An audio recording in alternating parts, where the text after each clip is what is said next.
পুরুষ মানুষের আত্মসম্মান কখন চলে যায়? যখন হাত পাততে হয় তখন।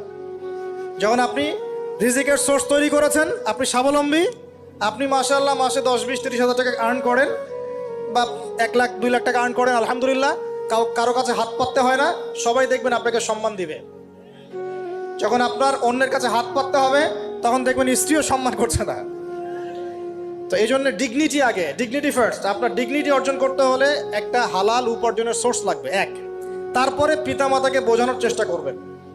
যদি কাউকে পছন্দ করেও থাকেন না দেখেই বা শুনে যে হ্যাঁ ওখানে একজন দিনদার মেয়ে ইত্যাদি, তাহলে পারিবারিকভাবে বিয়ের প্রস্তাব পাঠাবেন, নিজে পণ্ডিতি করতে যাবেন না, পারিবারিকভাবে পাঠাবেন। যদি রাজি হয় আলহামদুলিল্লাহ, রাজি না হলে কি নিজে নিয়ে পালাই যাবেন? এই কাজ করতে যাবেন না। ইস্তেখারা করবেন। কি করবেন? ইস্তেখারা। 2 রাকাত নফল নামাজ পড়ে আল্লাহর কাছে দোয়া করবেন। হিসনুল মুসলিম বইটা